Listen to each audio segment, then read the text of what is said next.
Told me to empty my pockets, lay the stuff on the desk. You did, huh? I emptied them. I didn't have more than $3 or $4 in change. He scooped it up with the other money, shoved it into his satchel. I see.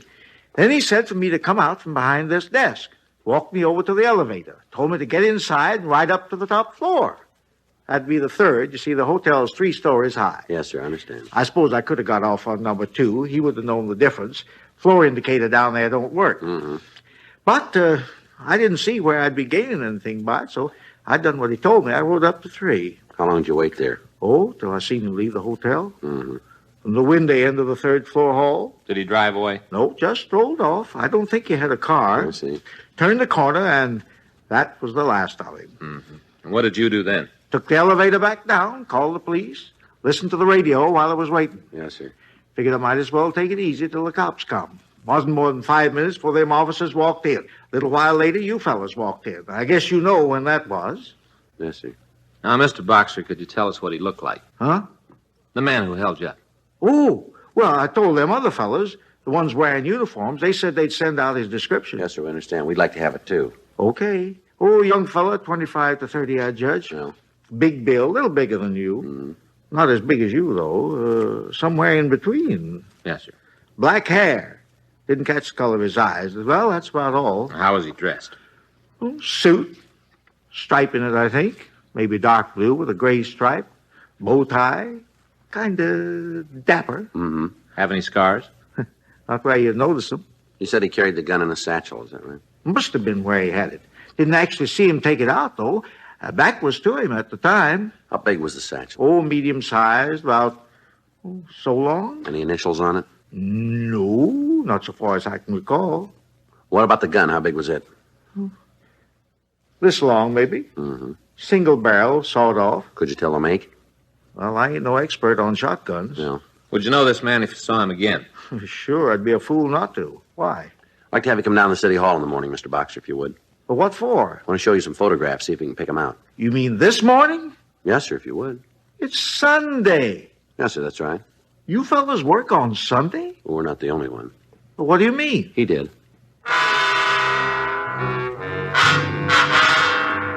Frank and I checked with the patrol officers who had answered Mr. Boxer's call. They told us that a search of the immediate vicinity had failed to turn up anyone who answered the suspect's description.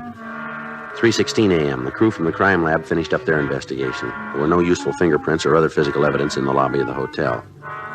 7:38 a.m., we checked the suspect's M.O. and the description with the stats office. They came up with 18 possibles. We pulled the packages from R&I and took them back to the office. Well, looks like it might rain. Pretty early in the season, isn't it? Yeah, the paper says we're going to have a wet winter. All right. Real good for skiing, I guess. Yeah. That's what you need. Lots of moisture. Heavy snow. You never go skiing. No. Well. No, I thought about taking it up a couple of years ago. Faye blew her stack, though. Oh. Said I'd probably break my neck first time I tried. Mm-hmm. Sometimes I think she worries more about me than she does about the kids. Mm-hmm. Good morning, gents. Oh, hi, sir. Hope I haven't kept you waiting. No, sir, not a bit. How are you today, Mr. Boxer? Oh, sleepy. Usually get a couple of hours cat nap during my shift. Kind of missed out on it last night. Yes, sir, I'm afraid you did. Even after all you fellas left, somehow I just couldn't doze off. Listen to Stan Swift till 6 a.m. Mm-hmm. I'll bet you I know more about Egypt than a real live Egyptian. Well, you got them pictures you wanted to show me? Yes, sir, right over here. It's all right if I sit down? Yeah, go right ahead. Here you are. This the pile? Yes, sir, take your time. Look at each one as long as you like. Okay. Hey, pretty tough bunch of boys. Yeah. No, it's not him. No. Nope. Well, hey, wait a minute. There is a resemblance. He looks something like this one here. Is it the same man, Mr. Boxer? Oh, no, not the same. Yeah. Similar type, though. Does that help you any? Might. You want to go through the others? Sure. Now, you see this fella? Yes, sir. He's not the same type at all. No. The other one I pointed out was, you can see the difference yourself. Yes, sir. Yeah. Not him. Not him either. Nope. Oh, this is closer to him. Sir? Not as close as that one, the other one, but closer. Yes, sir. Now we're getting further away. No, it's none of these. Is that all you got? Afraid so. Well, it's the best I can do for you. Now, this one here, the one I pointed out first. Yeah, we understand, but it's not the same man, you said. Well, I never said it was. Just said they were similar. Yes, sir. Well, I'm sorry we wasted your time. Oh, it wasn't no waste of time, not as far as I'm concerned. Huh? Remember I telling you about how I try to guess what different folks do for a living? Yeah. Looking at all these pictures will be a big help from now on. How's that? I'll know a crook when I see one. On the following Sunday, October 16th, 2 more hotels were held up by a shotgun bandit. Both robberies occurred during the early morning hours. Both hotels were small. The description of the suspect and his M.O. indicated that he was the same man who had robbed the Brinton Hotel. Frank and I continued our investigation, but we failed to turn up any leads. During the next week, all hotels in the downtown area were alerted. Sunday, October 23rd, the night manager of the Schaefer Arms near the corner of Broadway and Clay reported that he had been robbed at approximately 3:30 a.m. He confirmed the bandit's description and M.O., but was unable to add anything new. The next morning, October 24th, we had a conference with Chief Brown. Doesn't sound to me like you're any closer to him than we were 2 weeks ago. What do you got? Well, not much. Let's have it. Description? Pretty general, isn't it? Afraid so. What else? Well, now he's only worked one area. Yeah? All the hotels are within a mile of Pershing Square. Nothing to keep him from spreading out, is there? So far, he hasn't used a car. You figure he pulled these jobs on foot? Looks that way. Then he must live downtown somewhere. Mm-hmm. Anything about the hotels that might give us a tip-off on his next move? Yeah, they're all small, only one person on duty. Uh-huh. We've marked all the possibles here on a map. You want to take a look at it? Yeah. Okay, right here. These are the ones he's already hit. Here, over here. Tight little group? Yeah. These circles indicate all the other hotels of a similar nature in the downtown area. Uh-huh. Well, he works on Sundays, huh? That's right. What do you got planned for this Sunday? Well, we'll stake out as many as we can. We've asked Metro to give us a hand. We figure we'll have enough men to cover about, 20 likelies, maybe. We plan to run the stakes from midnight till 6 a.m. When he hits, it's usually between 2 and 4. How's it sound to you? About all we can do. Yeah, I want you both stay on this between now and Sunday. See if you can't pick up a lead somewhere. we will. Informant's been able to give you anything? Nope. They holding out? No, I don't think so. I don't think they know who he is. Well, maybe the stakes will work. Maybe. Wait a minute. Let me see that map again. Right here. Funny. See here? Yeah, You said these are the places he's already robbed? that's right. All right together. Draw a line from one to the other and you'd have a square. Yeah. What's this right in the middle of the square? That's the Argus Hotel on South Broadway. That's one he hasn't hit yet. Mm-hmm. Looks like your best bet then. Yeah, that's the way we figured it. Who's going to cover it Sunday? Well, Smith and I thought we'd take it. That's a coincidence. Just who I was going to suggest.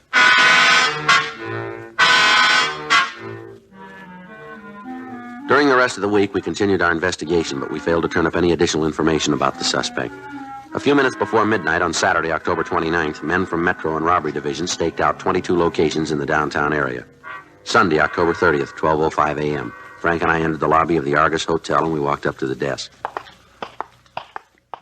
Sorry, we're full up. Like to talk to the manager if we I can. said we're full up. We're police officers. Huh? This Frank Smith. My name's Friday. Oh, Could we see the manager? I'm the manager. You own this hotel? Me and my husband. Well, maybe we better talk to him. Go ahead. If you can find him. Isn't he here? Nope. Would you know where he is? Nope.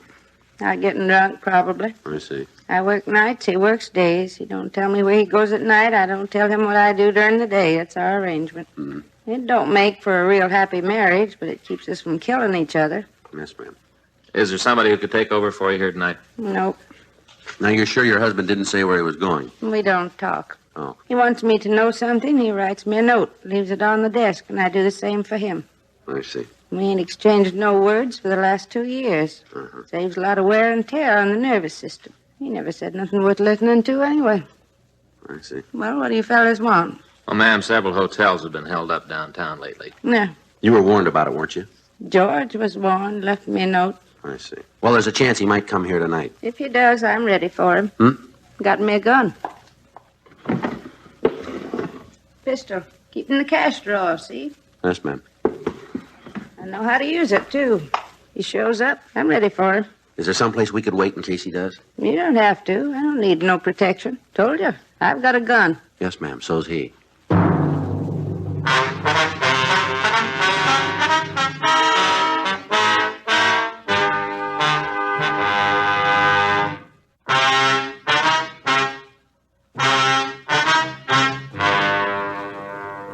Mrs. Argus finally agreed to let us stake out the hotel. She showed us into a small room off the lobby. From there, Frank and I could see anybody who entered. During the next 4 hours, only 2 people requested accommodations. They were both middle-aged men, and neither one of them in any way resembled the suspect's description. What time you got, Joe? 5 after 4. Huh? Latest they ever pulled a job was 3:30. Yeah. Maybe he decided to lay off tonight. Maybe. August Hotel. Who? Oh, yeah. Hey, you guys in there? Yes, ma'am. Somebody wants you on the phone. Okay, I'll be right over. In the booth. Yes, ma'am.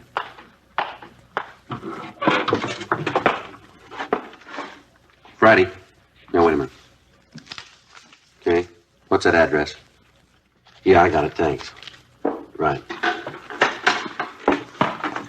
What's up? Looks like we staked out the wrong places. Yeah? All-night cafe on South Main. The owner was held up. He's pretty badly wounded. Huh? Sawed-off shotgun. Frank and I drove over to the Joplin Grill at the corner of Main and Vincent Place. We talked to the patrol car officers who had discovered Fred Joplin's body. They told us Joplin was unconscious when they found him. They said that they'd call an ambulance and that he'd been taken to Georgia Street Receiving Hospital. We telephoned the hospital and asked them to be notified as soon as the victim was available for questioning. 4:42 a.m., Lieutenant Lee Jones and the crew from the crime lab began their investigation. Frank and I went back to the office. October 30th, 10:17 a.m., Georgia Street reported that Joplin had recovered consciousness. We drove down there and talked to Dr. Sebastian. He said that Joplin was suffering from shock and loss of blood. He also said that Joplin's right shoulder was severely lacerated and that there was a possibility the arm would have to be amputated. 10:46 a.m., we interviewed the victim. Sat down on the stool and asked for a cup of coffee. Yes, sir. I turned around, picked up the Silex, started filling the cup. Time I was finished, he'd got his gun out. Guess he had it in that bag he's carrying. Yes, sir. Told me it was a stick-up. Said to give him the money from the register or he'd shoot me. I didn't say nothing, just stood there kind of staring at him. Yeah. He raised up his gun. Shotgun it was. Yes, sir. I mean business, mister. That's what he said next. I mean business. I see. I still didn't say nothing, just stood there with that cup of coffee in my hand. Start moving, he said. Voice sounded real low and mean. Didn't seem to match his face. Sort of a pleasant-looking fella. Voice was mean, though. Yeah. Started gesturing with that shotgun, pointing toward the register. That's when I let fly. With a cup of coffee. Smashed it right into his face. I see. Must have given him quite a jolt. Yes, sir. Didn't keep him from shooting me, but it sure wrecked his aim some. Leastways, I'm still here. Don't remember nothing after that. I see. Sure, hit him a good one, though. Them coffee cups ain't the lightest things in the world. Yes, sir, I understand. Not to mention the coffee itself. Scalding hot it was. Right here. That's where I belted him. Right in the jaw. Used to be a ball player, you know. Is that right? Wasn't a pro exactly, but I had a first-rate pitching arm. Lefty Joplin, that's what they used to call me. Back in Junction City, Kansas it was. Local merchant sponsored our team. Pitched 16 winners one season. Best record in the league. Yes, sir, that's very good.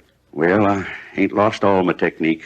Leastways, I sure whacked him with that cup. Yes, sir. Doc say anything to you fellas about how I'm doing? Well, just that you're getting along. He make up his mind about my right arm yet? What? Whether I'm going to lose it or not? No, sir, he didn't tell us. Guess in a way I'm kind of lucky. What? Being left-handed.